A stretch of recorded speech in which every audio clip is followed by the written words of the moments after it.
On the 26th of June 1997, a young author by the name of J.K. Rowling released her first novel, Harry Potter and the Philosopher's Stone. Now, 20 years on, the Harry Potter series has had a huge impact on people's lives, creating die-hard fans, a film franchise, a prequel film franchise, merchandise, and finally a game series. And while the games have had their ups and their downs, the series helped fuel the passion for gaming that I have today. That is why throughout the rest of this year, I will be having a detailed look into the gaming life of Harry Potter. Together we will experience the good, the bad, and the Lego-y world of the boy who lived. Welcome to Tech's Harry Potter Retrospective.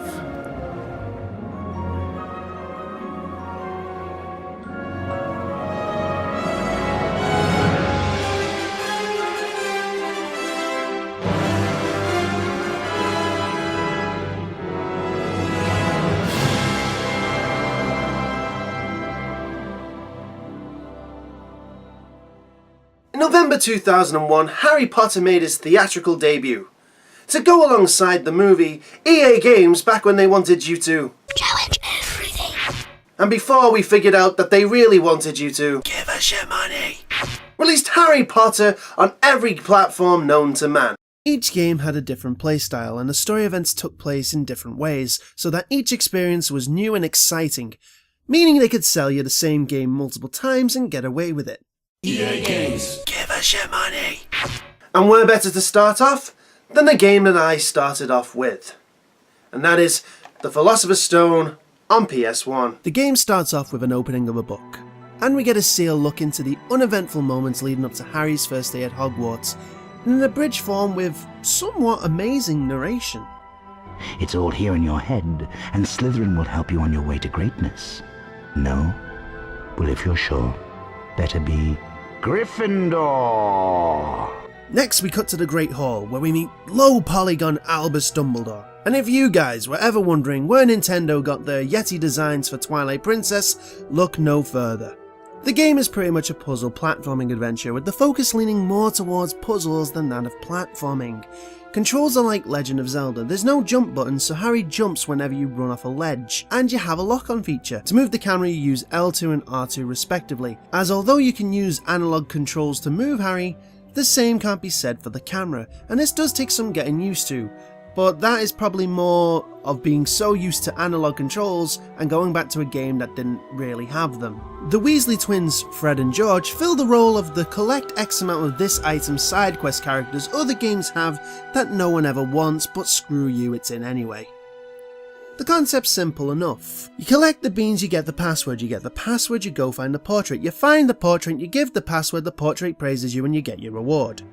The yellow beans get you a Nimbus 2000, which makes you faster during Quidditch matches. The green beans get you some Quidditch armor, making Bludgers hit about as hard as Dan Hibicki's Gadouken. Red beans upgrade your Flipendo spell, making it the more powerful Knockback Jinx duo. And blue gets you an Albus Dumbledore card.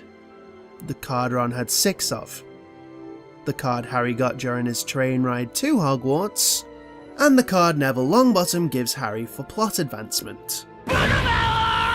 We meet up with Ron Weasley, who tells us that proper Git Draco Malfoy has stolen your main form of plot advancement / pet owl, Hedwig. And just to show you what a proper Git Draco is, just listen. Go home to your mother, Potter.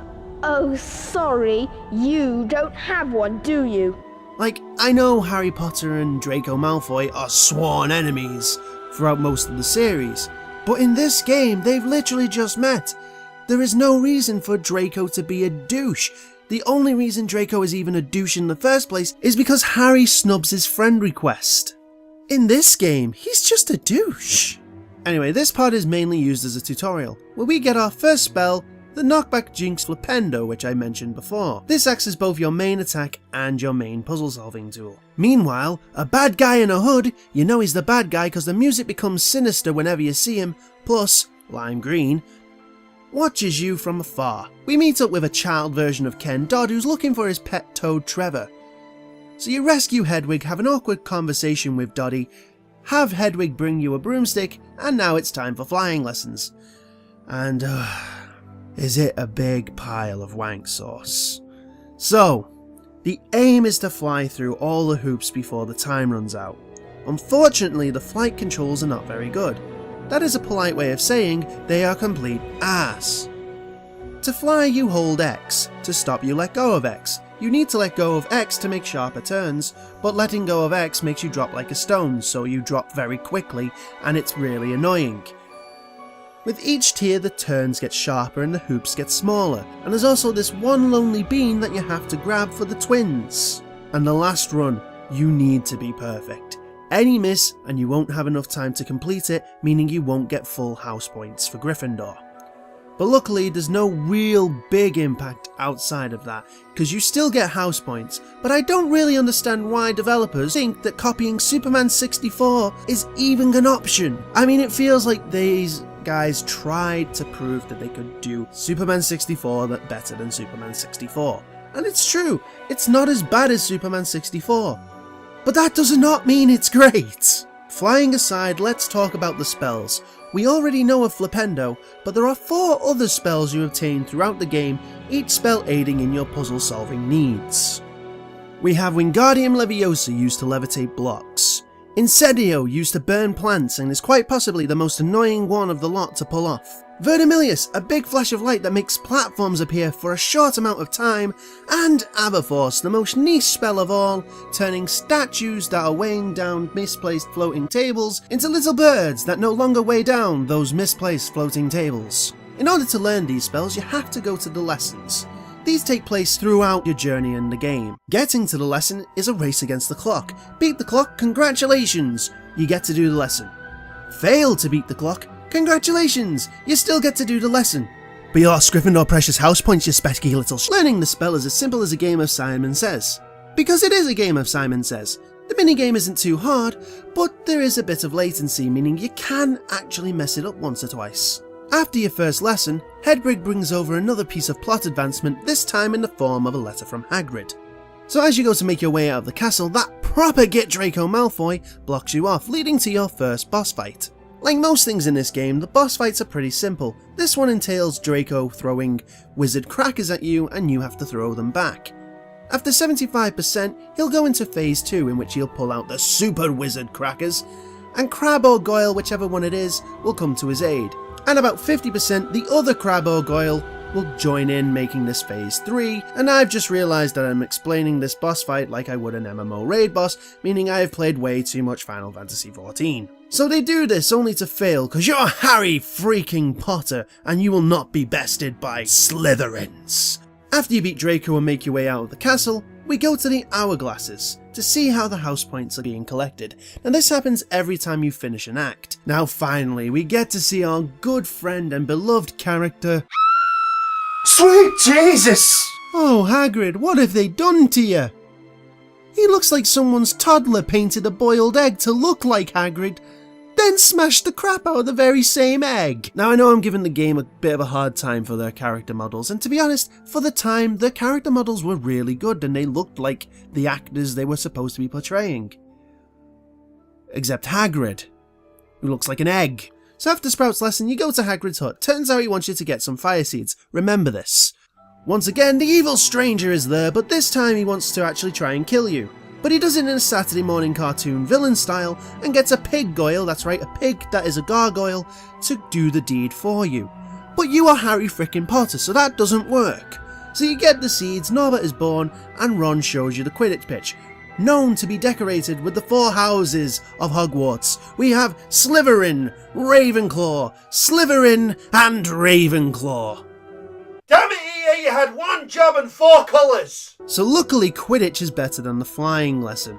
Oh, it's still fly through hoops, but the hoops are generated by the snitch, and so most of the time you just have to follow the snitch itself and you'll get the hoops. And maybe dodge a few bludgers while you're at it. So after Quidditch you meet Snape, who introduces himself as a proper arsehole. You give Snape a brain, which he asks you to get, and Hermione gets an idea. But screw that, it's potions time! So, what are we gonna learn? Are we gonna learn to bottle fame? Brew glory? Put a stopper on death? Fetch fireflies. Lovely. So the hooded guy comes in and force lightnings the floor, making you fall to your death. But you are Harry freaking Potter, so you easily do not die from this fall, making you question why didn't the hooded guy just hit you with said force lightning instead of the floor. So with that minor inconvenience out the way, you now have to make your way back to your lesson, pitting yourself against deadly trolls, awkward platforming, while trying to get to the end goal of obtaining the fireflies for Snape. There's also a little part where you help a Ravenclaw kid find his cat that fell down the well, and I'm not gonna lie, even with it pixelated, the cat is pretty cute. The hardest part of this is the cauldron room though. It wouldn't be so bad, but the combination of poor controls, the auto jump, and the fact that the cauldrons are moving so you have to cast Flipendo on him, but most of the time Flipendo misses, makes it a real ball ache. Also, why is this here? Why would Hogwarts have a pool of whatever green concoction that is, and cauldrons floating left to right? So you get what you need, speak to Hermione about the third floor, and finally meet the best character in the series. I'm Peeves, Potter, and you better watch out for me. Peeves is just one of those characters who knows how to put a smile on your face. Young Potter, you're ugly, but what can we do? Now the next time you encounter Peeves is when he steals a package, leading to a race against him. When you win, you get the invisibility cloak, which is only used for one section of the game, which is coming up right now. And that is Get Past Filch and Mrs. Norris. And there was much rejoicing. The cloak works as a pickup item and lasts for a limited amount of time, so you have to be quick. Think of the stars from Mario. Now if you get caught, you gotta do it all over again. So after that BS, you come across the Mirror of Erised. We get more story time, and now it's time for the troll. Yes, I know what you're saying. Tech. The troll took place during Halloween, and the mirror was found after Christmas. All I can say is, time is convoluted, and this all basically takes place in a day, so deal with it. The first part of the troll fight plays out like the boulder level in Crash Bandicoot, you know the one. Phase 2 involves you keeping yourself and Ron safe from the plumbing that the troll is throwing while he casts Wingardium Leviosa. So you beat the troll, you play some Quidditch, and now you have to go and help Hagrid get some ingredients for a tonic to make Norbert feel better. This takes you to Diagon Alley, but before you can get those ingredients, you need money. So it's off to Gringotts Bank to participate in the oddest minigame / mission in video game history.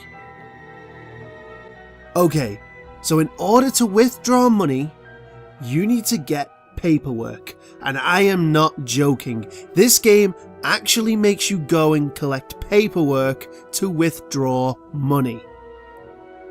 Now once again, it's also a race against time to collect all the pages before the time runs out. This time the floor is heavily waxed, so you're slipping and sliding all over the place. Once that is done, you can now use the cart to get the coins. You first start with Knuts, then it repeats the same process of getting the paperwork and using the cart for the sickles and the galleons, each level cranking up the difficulty and the stress levels accordingly. So now you have enough money to go and get what you need. So each shop you go to requires you to do a set of puzzles. These vary from easy to slightly challenging to That goddamn peacock! Now that you've got all the items, it's back to Hogwarts to finally fix up that dragon. Just to watch it be taken to Romania, meaning that all the stuff you've just done was pointless, and to top it off, now you've been caught sending him to Romania, leading to detention. So now we've reached the Forbidden Forest. Once again we are met with Mr. Hood, this time he's sucking on that good old unicorn blood, leading to this beautiful, awkward gem.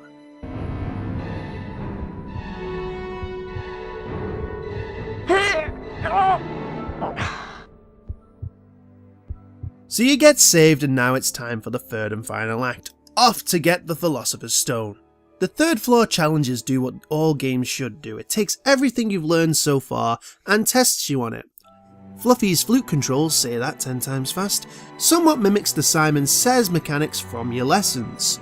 Devil's Snare challenges your flipendo and dodging skills, the keys test your Quidditch reactions, and the rest is sort of new stuff like chess, being that you have to make the other pieces destroy each other, and then we get some interesting bits like a sleeping troll that you never see in the film but was mentioned in the book.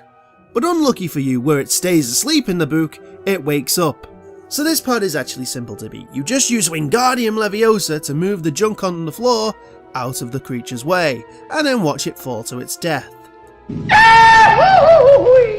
So we get another prolific scene that was in the book but axed from the movie for reasons, and that is the fire and the potions. This plays out like a shell game, so you choose the right cup, and then you have to beat the guardian of the cup, making you immune to the fire. So the time has come. We finally get to find out who was behind the hood. Who has been the one who's trying to kill us? Who has been drinking the blood of the Uniates Quirrell? So we get to the Mirror of Erised and Quirrell reveals Voldemort, and the final bout begins. So like most boss fights, this is in 3 phases. The first phase involves you knocking pillars on top of Voldemort, trying to get his health down to about 75%. Then it'll go into phase 2, where you need to use the mirror to magnify your spell. When you get him low enough, Voldemort will forego the magic and try and kill you the good old-fashioned way of a good strangulation. This now becomes Metal Gear Solid's torture fight, where you have to mash the buttons to survive. So once Voldemort is defeated, you pass out and we get to the end. With Harry being okay, the stone being destroyed, Flamel will probably die, and Slytherin gets screwed over. Happy ending for everyone. And that is it for the PS1 version, but we are not over yet, Techno Freaks. Oh no. Now it's time to dive into the PC version.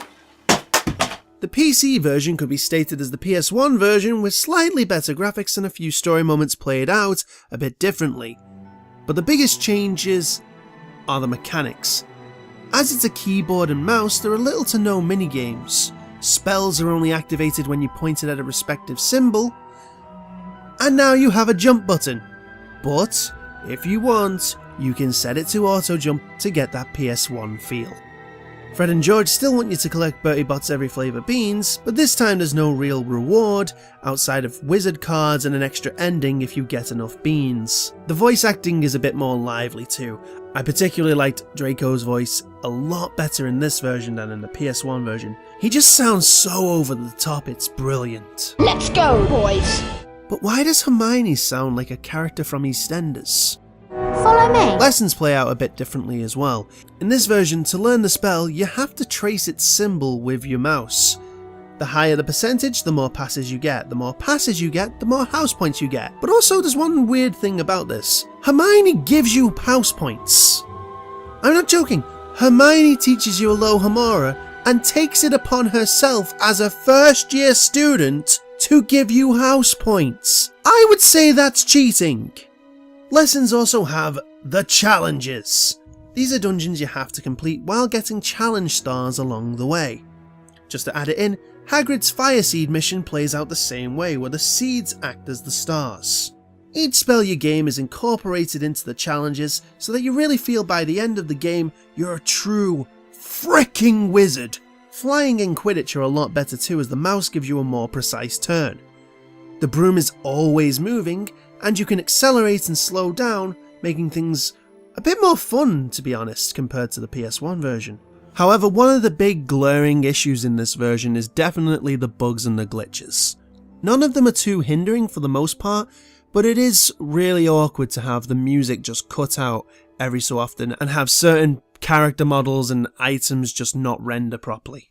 The big main events are pretty much the same. You still fight Malfoy with crackers, the troll chase is just a bigger, more pacey version of its predecessor. Quidditch is a lot more fun, even if Lee Jordan is having some sort of brain malfunction during his commentating.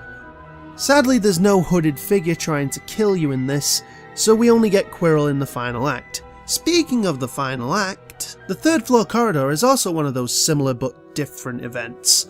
The chess match is a little more tricky and can be a little frustrating at times. The potion shell game is also a little different, as it really requires you to pay more attention, but is more true to the book with the number of potions. And then we get to the final fight with Voldemort, and this is possibly the most disturbing cutscene of all 3 versions.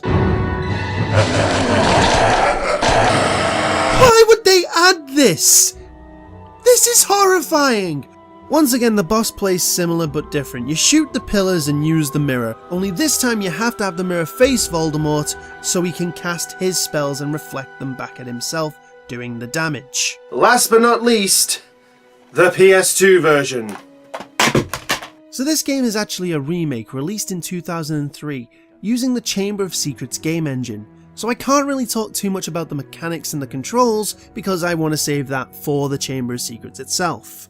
The original opening is being demoted to an intro to the game's start menu, but is now voiced by the always lovable Stephen Fry. But to go onto the controls, I will say that they are the best out of the three, but that again is for another game. Graphically it's wonderful, although I do admit a lot of the cutscenes recreate moments from the films shot for shot, but I can give them a bit of leeway because in all fairness, can you really blame them? Some of those scenes in the movies are magical, no pun intended, all the pun intended.